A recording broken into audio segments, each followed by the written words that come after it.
Guys, welcome to my channel. और इस video में फाइनली मैं तुम सबको बताने वाली हूँ अपना क्लास 10 का यूटी सेकंड का रिज़ल्ट। तो मेरे यूटी 1 मई में हुए थे एंड जुलाई एंड के में मेरे हो चुके हैं यूटी सेकंड एग्ज़ाम्स। उनका रिज़ल्ट भी आ चुका है। 2 अगस्त को मेरे ख़त्म हो गए थे यूटी 2 एग्ज़ाम्स एंड 7 अगस्त को मुझे मेरा कंप्लीट रिज़ल्ट मिल गया था। So let's start with the video. First, let's talk about maths. Maths में I got 39 out of 40 and my expectation was 38 out of 40. My expectation was 38 but मुझे 39 मिले हैं. So क्यों कहाँ मेरा 1 नंबर गया? So basically एक क्वेश्चन था जो मैंने तुम्हें मैथ्स प्रिपरेशन वाली व्लॉग में भी बताया था एक्चुअली में. तो एक क्वेश्चन था वो एग्जाम्पलर में से था और मैंने NCERT एग्जाम्पलर सॉल्व नहीं की थी. सो उसमें से वो क्वेश्चन था 3 नंबर का वो क्वेश्चन था बट मैं कुछ तो उसे अटैम्प्ट करके आई थी. सो मुझे उसमें 1.5 मार्क्स दिए गए हैं. मुझे लगा था उसमें बस 1 मार्क्स मिलेगा तो 2 मार्क्स चले जाएंगे तो 38 आएंगे बट उसमें मुझे 1.5 मिल गया. तो मेरे आए 38.5 मार्क्स एंड वो राउंड ऑफ करके 39 ही माने जाएंगे. So that's why I got 39 out of 40 in maths. Science में I got a perfect score of 40 on 40. So basically मैं अब इसके पीछे एक स्टोरी है. तो मैं 38 आई थी मेरे सबसे पहले जब मेरे हाथ पे शीट आई तो उसमें से 38 out of 40 and I was literally blanked because मैं एक्सपेक्ट कर रही थी 40 on 40 एंड आई मेरे 38 on 40. सो मैंने देखा कहाँ कटे हैं. सो 1 मार्क्स तो मेरे ब्लीचिंग पाउडर का फॉर्मूला लिखना था उसमें. सो उसमें कटा था बट NCERT में वही लिखा था जो नया वाला है CACIO होल ट्वाइस वाला. सो मैंने मैम को दिखाया केमिस्ट्री वाली मैम को एंड देन फिर मैंने उनको NCERT भी दिखाई तो उन्होंने वो बढ़ा दिया बिकॉज उनको नहीं पता था. आई डोंट नो. तो नया वाला लिखा था मैंने. वो पुराना वाला समझ रही थी बिकॉज ब्लीचिंग पाउडर का फॉर्मूला न्यू बुक में चेंज हो गया था. मैंने न्यू वाला लिखा था. सो उस पर मुझे मार्क्स मिल गया. एक मैंने काटा था फिजिक्स में जो क्वेश्चन था why planets not twinkle and of course वो बहुत बेसिक सा क्वेश्चन था एंड मैंने एग्जैक्ट NCERT के वर्ड्स में लिखा था एंड पता नहीं सर ने क्यों मार्क्स काटा 1 मार्क्स. तो मैंने सर को NCERT दिखाई अपनी शीट दिखाई एंड सर ने फिर बढ़ा दिया. मतलब सर से लिटरली सर मतलब मैं सर को समझा रही थी सर देखो मैं NCERT में से लिखा है. फिर वो बोल रहे कि नहीं चलो 1 मार्क्स कोई बात नहीं कितने हैं तुम्हारे. तो मैंने कहा सर 39 है 40 हो जाएंगे प्लीज़ दे दो. तो हमने फिर दे दिया एंड या आई गॉट 40 on 40 एंड मेरी कोई भी मिस्टेक नहीं थी. मुझे पता कोई मिस्टेक नहीं थी उसमें. मैं 40 एक्सपेक्ट करी थी and I got 40. So that was science. Let's talk about SST. And SST में मेरा बहुत ही डिसअपॉइंटिंग स्कोर आया है. I was expecting 40 on 40 but I got 38 on 40 question answers में बिकॉज मैंने लॉन्ग आंसर में तो मैंने किसी को भी मतलब बच्चों के 2 बच्चे ऐसे हैं मेरी क्लास में जिनके 39 आए हैं बट उनके 1 मार्क्स क्यों काटे गए बिकॉज मैम ने किसी को भी नहीं दिए 5 मार्क्स लॉन्ग आंसर में एंड मेरे 38 on 40 क्यों आए बिकॉज एक लॉन्ग आंसर में तो सबके कटे. एंड शॉर्ट क्वेश्चन में मैंने basically the question was why power sharing is important and exam time पे भी उस क्वेश्चन को पता है मैंने छोड़ दिया था. मैंने जगह छोड़ दी थी एंड मैंने सबसे एंड में उस क्वेश्चन को अटेम्प्ट किया था.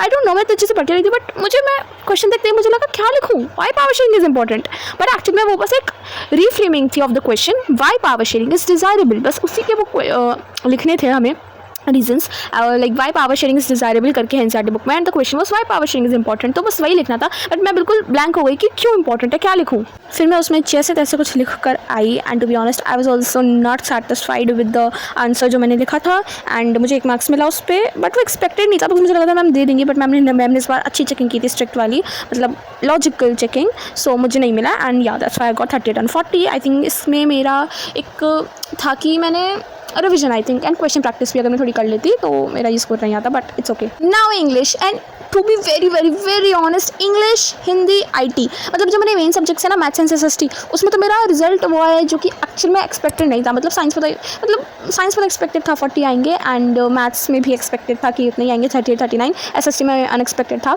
बट जैसे मेन सब्जेक्ट्स में तो मेरा ऐसा ही सब्जेक्ट आया लाइक ऐसा ही स्कोर आया एक्सपेक्टेड वाला but in English Hindi and IT I literally got unexpected results. मतलब मैंने ये नहीं सोचा था. सबसे पहले IT में आई गॉट 40 on 40. अब आप बोलोगे IT में क्यों एक्सपेक्टेड नहीं था बिकॉज IT वाली मैम हमें जनरली लाइक नहीं देती है मार्क्स एंड मुझे लगा था एक MCQ मेरा गलत है वो मुझे नहीं देंगी मार्क्स बट उन्होंने दे दिया बिकॉज एक ऐसा क्वेश्चन था MCQ जिसमें 2 आंसर्स करेक्ट थे. सो मैम ने मार्क्स दे दिए दोनों पे ही एंड या I am so happy. IT में I got 40 on 40. Now English में I was expecting 36 on 40 to be very very honest because मेरा पूरा पेपर बहुत अच्छा गया था बट अनसीन पैसेज में लास्ट के कुछ मिनट्स बचे थे बस एंड अनसीन पैसेज मैंने बहुत जल्दी में एंड जो सब्जेक्टिव वाले क्वेश्चंस थे ना अनसीन पैसेजेस में वो मुझे लग रहा था कि भाई मैंने बहुत ही बेकार लिख के आई हूँ मुझे नहीं मिलने वाला 1 भी मार्क्स आधा मार्क्स भी नहीं मिलेगा. एंड MCQs मैंने घर आके चेक किए थे ऑफ अनसीन पैसेज उसमें भी 2-3 गलत थे तो मुझे लगा तो मैं गई 36 आएंगे but my result was 38 out of 40 and I was oh my God. तो बेसिकली मैं जो घर आके मैंने MCQs चेक किए थे, जो मेरे गलत थे वो गलत ही थे, तो वो 2 गलत थे एंड वो 2 ही गलत ही थे। बाकी जो सब्जेक्टिव में मुझे लग रहा था कि सब्जेक्टिव में मार्क्स मैम नहीं देंगे, 2 मार्क्स और काट लेंगे, बट मैम ने नहीं काटे बिकॉज वो सारे 1-1 नंबर के क्वेश्चन थे, उसके हिसाब से मैंने ठीक लिखा था, तो दैट्स व्हाई मुझे सारे के सारे मार्क्स मिल गए। बस 2, और पता है 2 में से 1 तो मेरा फालतू में ही गया है, मतलब बस जल्दबाजी में चला गया, उसमें बस वो नॉट का एक फ़र्क था जो मैंने नहीं देखा। दैट्स व्हाई लिटरली वो बच्चों वाला क्वेश्चन, उसमें से ये बताना था उस क्वेश्चन में कि इनमें से कौन सी स्टेटमेंट फॉल्स है, एंड वो 4 ही स्टेटमेंट मुझे पैसेज में दिख रही थी, बट बस उसमें एक नॉट का फ़र्क था जो मैंने देखा नहीं। दैट्स वाई मेरा वो 1 मार्क्स चला गया, नहीं तो आई वाज लाइक मतलब मुझे 39 मिल जाते, बट वो 2 क्वेश्चंस में मेरे गलत थे अनसीन पैसेज में, सो दैट्स वाई मेरे 38 आए हैं आउट ऑफ 40। एंड इंग्लिश में हमेशा मेरे अनसीन पैसेज में कटते ही हैं, हमेशा कटते हैं, लाइक आज तक ऐसा नहीं हुआ कि अनसीन पैसेज में मेरा 1 मार्क्स भी ना कटा हो। आई डोंट नो यार, अनसीन पैसेज में कट ही जाते हैं। Now I will tell you the marks of Hindi में I was expecting nothing, literally nothing, because Hindi का मेरा लास्ट पेपर था, और हिंदी का पेपर जब मैं देखे आई, मतलब हिंदी के पेपर में हमें सिर्फ 1.5 आवर मिला था, एंड बाकी सारे सब्जेक्ट्स में हमें 2 आवर मिले हैं, 2.5 नॉट 2.5 2 आवर मिले हैं। हिंदी के पेपर में हमें खाली 1.5 आवर मिला था, एंड पेपर अच्छा था। मैम ने बिल्कुल, हमारी हिंदी वाली मैम पेपर अच्छा बनाती हैं, एंड क्वेश्चन आंसर्स में जो मैं लिख कर आई थी ना, मतलब लिटरली मैं बस ऐसा कर रही थी कि जस्ट कुछ होने ही वाला नहीं है, मतलब बस लिख दो जो आ रहा है मन में, तो मैंने बस लिख दिया, एंड बिल्कुल भी मन से अच्छे से जिसके अंदर एकदम परफेक्ट आंसर मेरे मन में भाई जो आ रहा मैं लिखे जा रही, और ज़्यादा भी नहीं लिख रही थी। 2 मार्क्स का क्वेश्चन था, 3 से 4 लाइन का आंसर लिखा मैंने, एंड जब मैंने शीट देखी हाथ में, आई गॉट 39 आउट ऑफ 40।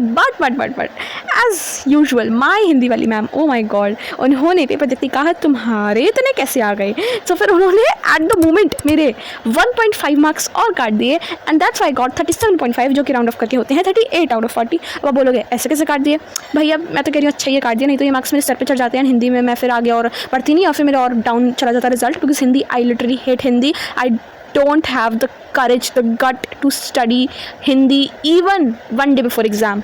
मैं बस पढ़ती हूँ for the marks, मेरा बिल्कुल मन नहीं करता पढ़ने का हिंदी, एंड मैं बस बोलती हूँ हिंदी में बस थोड़े 90% मार्क्स आ जाएँ, मतलब अगर 90% 40 के हिसाब से देखो तो 36 होता है, बस उतने मार्क्स आ जाएँ, एंड मुझे उससे ज़्यादा कुछ नहीं चाहिए। बट मेरे जब एक स्कोर आया 39 लिटरली, बिकॉज मैं फ्रंट सीट पे बैठी थी, मैम दे रही थी शीट्स, एंड जब मैंने देख लिया 39, बिकॉज मैम के पास ही थी शीट, बट फ्रंट सीट पे बैठी थी, तो दिख गया 39 ना। मैं मेरे मन मतलब मैं भगवान से क्या प्रे कर रही हूँ, भगवान जी से, इससे भगवान जी प्लीज़ 31 दे देना, 31 दे देना, नहीं तो मेरा ओवरऑल रिजल्ट 95% बन जाएगा, सो प्लीज़ 31 दे देना, 31 दे देना। एंड मैं देख रही हूँ 39, भाई मेरा जो रिएक्शन था it was worth capturing, literally it was worth capturing. मतलब 39, ओ माय गॉड, मतलब मैं पागल हो गई। फिर मेरा टर्न आ गया, फिर मैम ने बोला रोल नंबर वट एवर, फिर उन्होंने बोला तुम्हारे इतने कैसे आ गए, एंड मैंने एट द मोमेंट मेरे 1.5 मार्क्स और काट दिए, एंड 38 आउट ऑफ 40 या it's my score, and I am very मतलब ओवरऑल पूरे लाइक सब्जेक्ट वाइज मेरा जो सबसे ज़्यादा सेटिस्फाइड हूँ जिस सब्जेक्ट के मार्क्स से, वो है हिंदी में मेरे लाइक क्वेश्चन आंसर्स में मेरे अच्छे मतलब ठीक मार्क्स आ गए। क्वेश्चन आंसर्स में मैम ने आई थिंक 1 और 1.5 काटे हैं। कितने काटे हैं? एक मेरा ग्रामर में कटा है, एक बिकॉज मुझे मिश्र वाक्य में भाई मेरे हमेशा मार्क्स कटते हैं, लिटरली मेरे UT 1 में भी मिश्र वाक्य में ही मार्क्स कटे थे, एंड UT 2 में भी मेरे मिश्र वाक्य में ही मार्क्स कटे हैं, हमेशा उसी में कटे हैं, उसी टॉपिक में।